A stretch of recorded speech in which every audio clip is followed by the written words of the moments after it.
سلام به دوستان سبزاندیش و علاقه‌مند به گیاهان دارویی. به کانال شفا سبز خوش آمدید. در این قسمت قصد بررسی گیاه ابسنتین رو داریم و آشنایی با خواص و ویژگی‌های این گیاه دارویی. پس تا آخر این ویدیو ما را همراهی کنید و با لایک و کامنت و سابسکرایب ما را حمایت. بریم برای معرفی این گیاه دارویی. گیاه ابسنتین از تیره کاسنی ها می باشد. به نام‌های رایج ابسنتین کبیر، ابسنتین، کیشوت رومی، خاراگوش، قرط اودا، خطرق، مروه و ابسنتین می باشد. ابسنتین گیاهی است علفی و پایه و بسیار خوشبو و با طعم تلخ که بلندی ساقه آن به 1 متر می رسد و چوبی شکل و خشک است. برگ‌ها متناوب با بریدگی‌های باریک و عمیق تا حد رگبرگ‌ها بسیار پربرگ و کرکدار است. برگ‌های پایین دارای 3 بریدگی و شانه‌ای است، اما برگ‌های بالایی بریدگی‌های کمتری دارند. هر شانه نیزه‌ای شکل است و از تارهای ابریشمی پوشیده شده.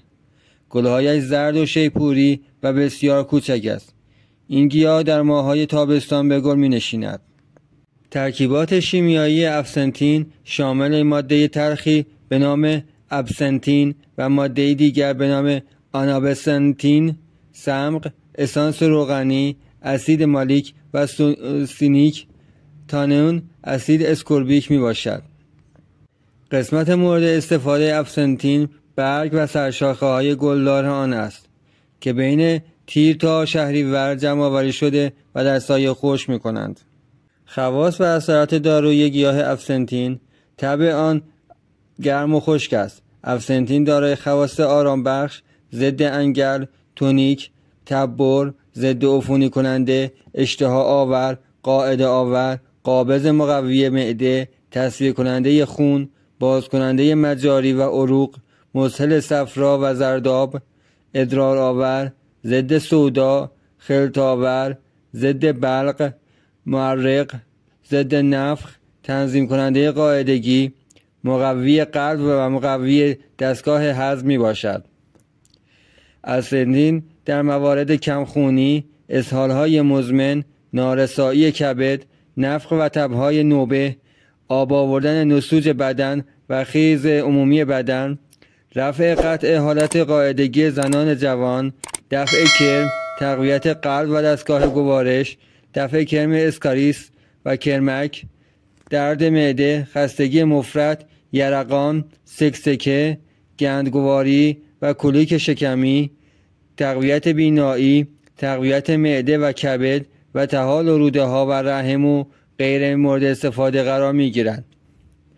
مصرف ابسنتین سرعت جریان خون را زیاد می کند و ترشح ادرار را افزایش می دهد.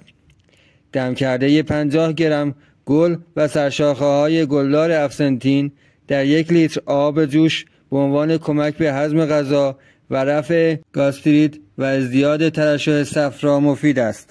خوردن دم کرده یا عصاره آن برای پاک کردن سینه از اخلاط و تقویت معده و کبد و طحال و روده و رحم و رکتوم و دفع کرمهای روده و درد بواسیر و مفاصل مفید است و در رفع درد معده و آوردن اشتها بسیار مؤثر است. جوشانده 10 گرم سرشاخه های گلدار ابسنتین را در 1 لیتر آب با شکر شیرین شده از این جوشانده به عنوان کرمکش و نیز در مورد دردهای ماهانه زنان بسیار نتیجه بخش خواهد بود. گرد 2 تا 3 گرم گل خشک شده ابسنتین را با کمی مربا مخلوط کنید. این گرد مقوی عمومی بدن است و در دفع کرمهای روده مؤثر است. قابل توجه: به علت دارا بودن اسانس این گیاه با ترکیبات سمی مسمومیت ایجاد می کند. مصرف ابسنتین باید در حد مجاز و زیر نظر پزشک باشد و از این گیاه نباید در بیماران مبتلا به بواسیر، خونریزی‌های معده و روده و در مواقع وجود خون در ادرار نباید تجویز کرد.